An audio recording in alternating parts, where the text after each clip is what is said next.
Nascido em 29 de fevereiro de 1960 em El Paso, Texas, ele era o mais novo de 5 filhos de pais imigrantes mexicanos. Seus pais, Julian e Mercedes Ramírez, trabalhavam duro para sustentar a família, mas a vida em casa era tudo menos tranquila. Desde cedo, ele teve uma infância difícil marcada pela violência e abuso dentro de casa. Seu pai era conhecido por ser severo e abusivo, frequentemente descontando sua frustração na família.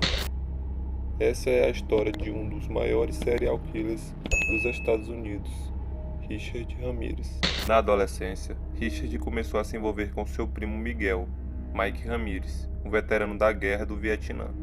Miguel frequentemente compartilhava histórias gráficas da violência e morte com Richard, mostrando fotos e contando detalhes horríveis de torturas e mortes que ele supostamente havia cometido durante a guerra.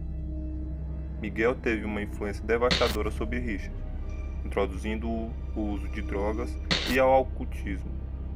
Em 1973, Richard testemunhou Miguel atirar e matar sua esposa Jessie durante uma discussão. Esse evento traumático marcou profundamente o jovem Richard. Na escola, Richard era um estudante problemático e frequentemente se envolvia em brigas. Aos 12 anos, ele começou a usar maconha e a experimentar outras drogas, afastando-se cada vez mais de qualquer influência positiva em sua vida. Em 1977, aos 17 anos, ele se mudou para a Califórnia para viver com sua irmã Ruth e o marido dela, Roberto Ávila. Foi nesse período que Richard começou a cometer pequenos furtos e a se envolver em atividades criminosas mais graves. Ramírez começou sua carreira criminal com pequenos furtos, mas rapidamente escalou para crimes mais graves. Ele foi preso várias vezes por roubo e posse de drogas.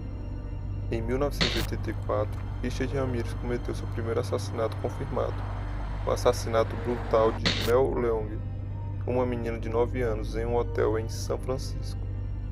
Esse crime marcou o início de uma série de assassinatos que aterrorizaram a Califórnia. Entre 1984 e 1985, Richard Ramírez, agora conhecido como o Perseguidor Noturno, cometeu uma série de invasões de domicílios, agressões sexuais, assassinatos e roubos em Los Angeles e na área da Baía de São Francisco. Seus métodos eram praticamente brutais e variados, o que dificultava a polícia em traçar um padrão específico. Ele usava armas de fogo, facas, martelos e outros objetos para atacar suas vítimas. Ramírez também deixava símbolos satânicos nas cenas dos crimes, como pentagramas desenhados nas paredes ou no corpo das vítimas. Ele frequentemente invocava Satanás durante seus ataques, espalhando ainda mais medo. Ele não tinha um padrão fixo de vítimas, ele atacava homens, mulheres e crianças de todas as idades e etnias.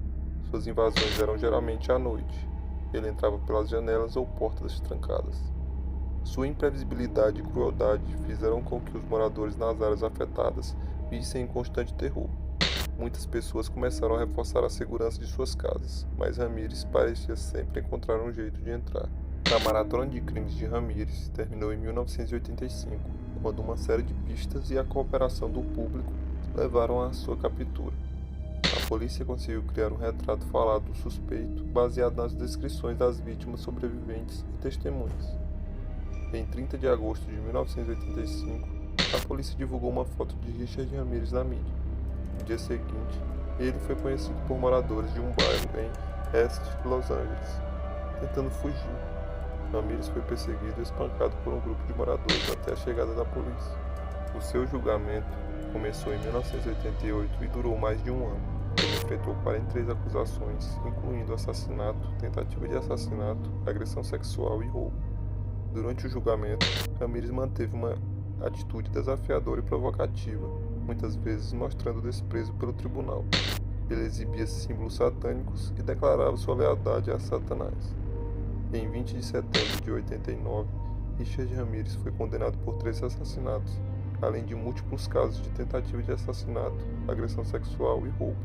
Ele foi sentenciado à morte e enviado ao corredor da morte em San Quentin. Enquanto estava no corredor da morte, Richard Ramírez continuou a atrair atenção, recebendo cartas e vistas de admiradores.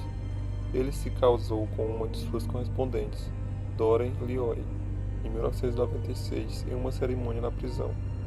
Ramírez Ramirez nunca mostrou arrependimento por seus crimes, mantendo sua lealdade ao ocultismo e ao satanismo até o fim. Em 7 de junho de 2013, Richard Ramirez morreu de complicações relacionadas a um linfoma enquanto aguardava sua execução no corredor da morte.